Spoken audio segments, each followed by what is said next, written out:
من پێشت بەڕاستی دەنگ منەداوە بە هیچ حیزبێک و بە کۆمەڵی ئیسلامیش و قەناعەتم نەبووە بە دەنگدان، بەس ئێستا بە فەزلی خۆی گەورە بۆم دەرکەوتووە و باڵاپۆشێک واجبە لەسەر هەموو مسلمانێک دەنگ بدا بەم حیزبە، حیزبی کۆمەڵی دادگەری. بەڕاستی ئەوە نەخەم خوارن بۆ جینەکەمان، ئەوە نەخەم خوارن بۆ پەروەردەی خێزانی بەداخەوە لە هیچ حیزبێکی کە نییە و نەبووە. خەڵکانێکی بێوەر بوون، خەڵکانێکی سەرڕاز بوون، خەڵکانێکی خاوەن وعد بوون، بەڕاستی ڕاستیان کردووە لەگەڵ ئەو بەڵێنە بە خەڵکیان داوە.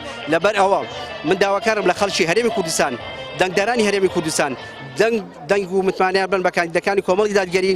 بەڕاستی خەڵکی هەرێمی کوردستان دەبێت ئەویان لەبەر چاو بێ کاندیدانی کۆمەڵی دادگەری و بەگشتی لایەنە ئیسلامیەکان لە بەغدا لە هەرێمی کوردستان لەبەرەی خەڵک بوون و بوێر بوون، ئازا بوون.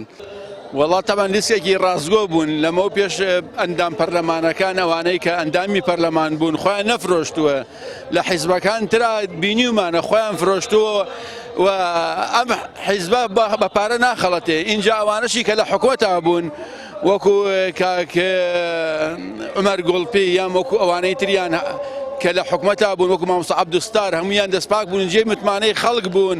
ئەوەی بە ئوجدانەوە ئەوەی بە ئینسافەوە قسە بکە، دیارە ئەم کۆمەڵێ کاری خێری زۆر شاکی کردووە و لەوە پێشیش کە لە پەرلەمان بوونە دیارە ئەو ئەندامەی چوێتە پەرلەمان بوێر بووە، قسەکەر بووە، بە هەڵوێز بووە و کەسانی سەرڕاست و ڕازگۆ و دەستپاک و ئەمین بوون و بەردەوام لە پەرلەمانی کوردستانە خەباتیان کردووە، تێکۆشاون، بەردەوام ڕێگریان کردووە لەو یاسانەی کە دژی بنەما ئاینیەکانی ئیسلامی خۆمانن و دایما لەبەرەی گەل بوون، دایما لەبەرەی خەمخۆران بوون، دایما هەوڵیان داوە کە بەدەم مناڵی بێباوکەوە بن، هەوڵیان داوە بەدەم خەڵکی هەژار و فەقیر و نەدارەوە بن.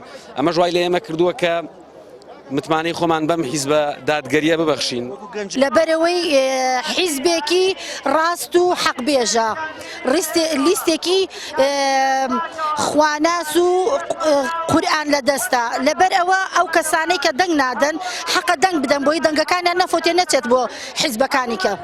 وەڵایی بۆچی پێویستە؟ لەبەرەوەی هەموو خەڵکە زانێت جیاوازەکانی ئێمە و ئەوانی ترچیە کۆمەڵی دادگەری تەنها خەڵک ئەگەر بیت لە کارە خێرخوازەکان و چاکسازی کۆمەڵایەتی و پەروەردەی بکاتەوە دەزانێ وەکو ڕۆژی ڕووناک و تاریکە شەوایە. بۆیە دەبێ ئەم جارە خەڵکی هەرێمی کوردستان بە دەنگەکانیان سزای ئەو دەسەڵاتە بدەن کە 33 ساڵە خەڵک ئەو چەوسێننەوە.